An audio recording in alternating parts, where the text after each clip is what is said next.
Hello, and welcome to your daily top news briefing for Wednesday, April 22nd, 2026. In the next few minutes, we'll cover the biggest stories of the day. Let's get started. Story number 1. Get out of here. Minister gets taste of Akrosh over traffic jam during BJP's Mumbai rally. During a BJP rally in Mumbai, a frustrated woman confronted Maharashtra Minister Girish Mahajan and demonstrators, demanding they clear the road. Story number 2. Update on a story we covered recently. Assembly election live updates. West Bengal, Tamil Nadu go to polls tomorrow. Cards, terrorist jibes sparks row. Assembly election live updates. Addressing a rally in support of the DMK-led alliance, Congress President Mallikarjun Kharge triggered a row by initially referring to Prime Minister Modi as a terrorist who does not belly. Story number 3. Update on a story we covered recently. Assembly Elections 2026 Live. Didn't call PM Modi a terrorist. Kharge clarifies remarks, accuses him of terrorizing political opponent. ECI denies rally permission to Mamata Banerjee in Bhawanipur ahead of assembly polls. Story number 4. Pakistan acquiring global respectability, complete failure of PM's foreign policy. Congress. In many ways, this reflects the complete failure of the substance of the Prime Minister's foreign policy and the self-glorifying style of his diplomatic engagement, says Congress leader Jairam Ramesh. Story number 5. Case filed against 2 Telangana women police officers for asking bribery. The Anti-Corruption Bureau registered a case of criminal misconduct against both officers. Story number 6. Could Pahalgam happen again? Story number 7. Days after content creator's Aman taunt video goes viral, Chhattisgarh official attached to head office. Story number 8. Jen Naravane pens new book, draws inspiration from Tharoor. Jen Naravane pens new book, draws inspiration from Tharoor. Story number 9. दुर्भावनापूर्ण भाषण प्रधानमंत्री का भाषण और भारत निर्वाचन आयोग। प्रधानमंत्री द्वारा आदर्श संहिता के उल्लंघनों पर निर्वाचन आयोग की निष्क्रियता चिंताजनक है। Story number 10. Update on a story we covered recently. Stock market live news. Sensex today. Sensex drops 370 points. Nifty down 90 as US-Iran talks stall. Sensex today. Stock market, Nifty, share market live news. Markets open in red. Story number 11. India won't bow to any form of terror. PM Modi on Pahalgam attack anniversary. Story number 12. Cop among 2 arrested as Manipur unrest leaves 1 injured in firing. The incident occurred in Arak village, where protesters moved towards Wangjing Tenna. Story number 13. Telangana RTC bus services disrupted as staffers begin strike on April 22nd. 65 lakh people opt public transport every day. Story number 14. A year after Pahalgam attack, JNK's strong comeback in investment, startups, tourism. JNK is writing a marvelous story of growth. Story number 15. Don't need financial support, just prayers. Shapur Zadran's fight for life in India. Former Afghanistan pacer Shapur Zadran, who once stunned India's openers Gautam Gambhir and Virender Sehwag in the 2012 T20 World Cup, is battling a rare, life-threatening disease called HLH in a New Delhi hospital. Story number 16. Controversy over opening rooms storing polling material in Kerala. CEO steps in. Story number 17. ECI releases lists of voters included, deleted post-appellate process in Bengal.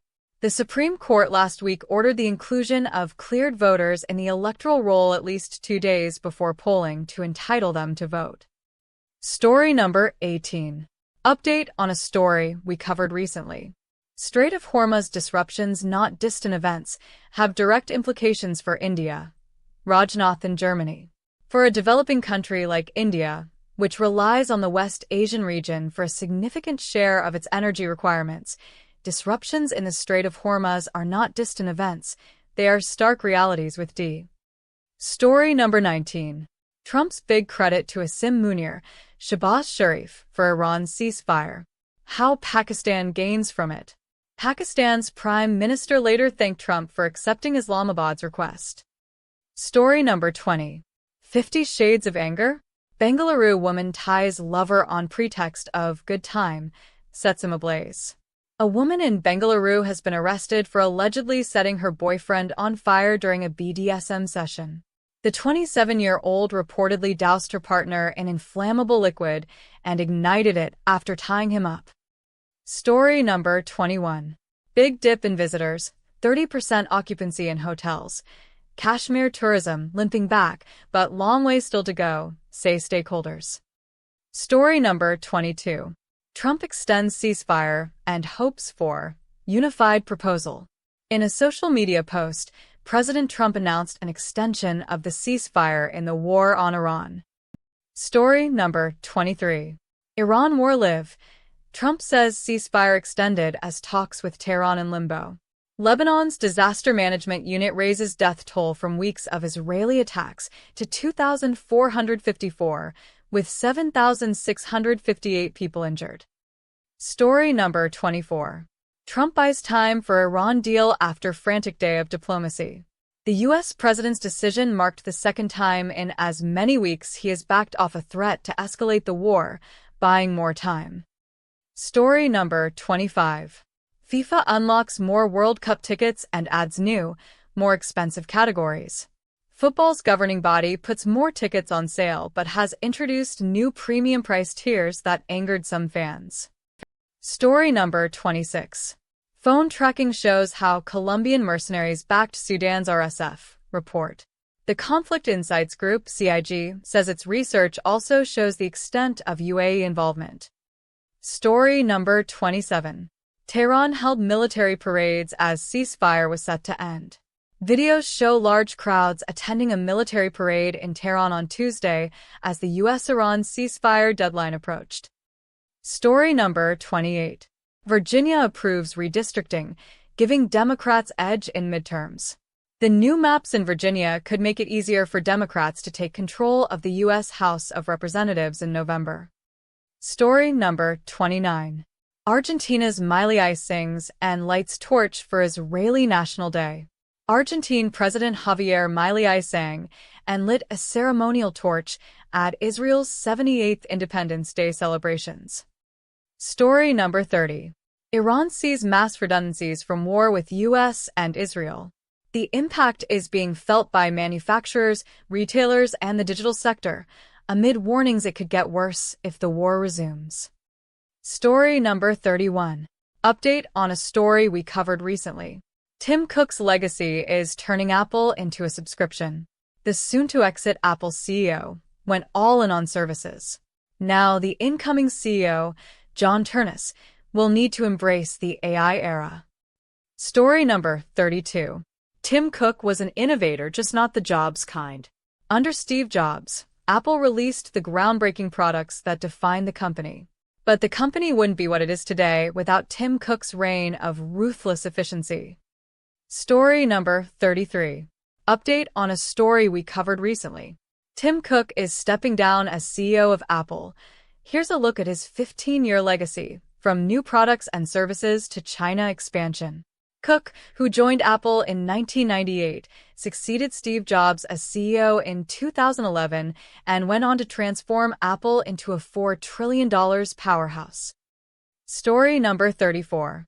SpaceX cuts a deal to maybe buy Cursor for $60 billion.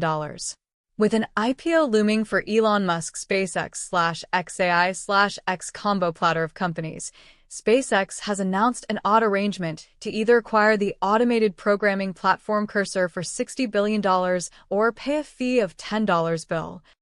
Story number 35. Framework has a better, more take-apartable laptop. The company announced its new Framework Laptop 13 Pro, along with updates to its 16-inch model. Story number 36. Meta will record employees' keystrokes and use it to train its AI models. Meta says that it has a new internal tool that is converting mouse movements and button clicks into data that can train its AI models. Story number 37. Update on a story we covered recently.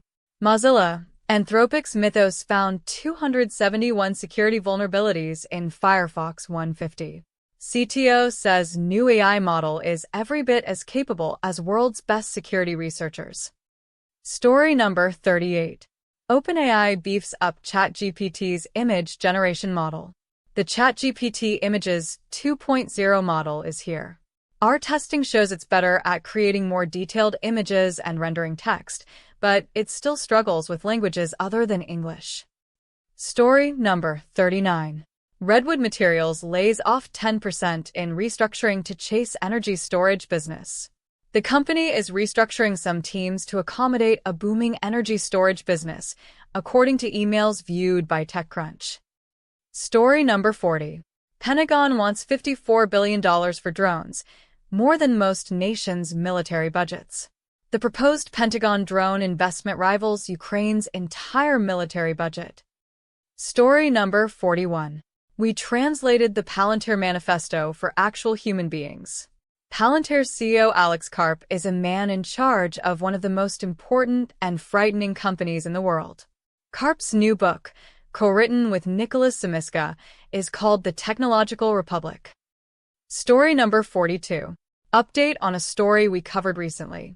Unauthorized group has gained access to Anthropic's exclusive cyber tool Mythos, report claims. Anthropic told TechCrunch it is investigating the claims, but maintains that there is no evidence that its systems have been impacted. Story number 43. Hormuz is just a dry run if China and U.S. go to war in the Pacific, Singapore Foreign Minister warns. Balakrishnan was discussing the complexities of the U.S.-China relationship from Singapore's perspective with CNBC's Steve Sedgwick at the Converge Live event. Story number 44. Iran tankers go dark to sail past U.S. blockade laden with crude. At least 2 fully laden Iranian tankers have sailed out of the Persian Gulf and past a U.S. blockade this week, part of a flotilla that has made its way around the warships and ferried roughly 9 million barrels of oil to. Story number 45. Update on a story we covered recently. Trump extends ceasefire in Iran, citing seriously fractured Iranian government. Trump's announcement came after an expected trip by Vice President J.D. Vance to Pakistan for peace talks with Iranian officials was put on hold. Story number 46. BHP strikes iron ore deal with China after months of talks. BHP Group has struck a supply deal with China's state-backed iron ore buyer, ending a months-long standoff between a vital consumer and the world's largest miner that has roiled markets and hampered steel mills' access to. Story number 47. SpaceX says it can buy Cursor later this year for $60 billion or pay $10 billion for our work together.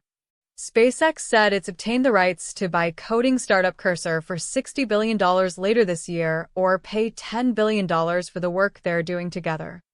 Story number 48. Korea FX deposits slide by record as week 1 spurs conversions. South Korea's foreign currency deposits fell by a record in March as a weaker won prompted companies to convert holdings into local currency. Story number 49. Analysis. Warsh emerges from a difficult hearing with his Fed regime change plan intact. The Fed chair faced many questions about his finances, but few about his plan to overhaul the central bank. Story number 50. China's sale of yuan bonds in Hong Kong draws record low yield. China's biggest yuan bond sale in Hong Kong since 2023 drew record low yields for both 2- and 15-year debt, as Beijing speeds up its push to internationalize the currency and mop up pockets of excess liquidity offshore. That's all for today's briefing. If you found this useful, please like, subscribe, and ring the bell so you never miss tomorrow's update. See you again tomorrow.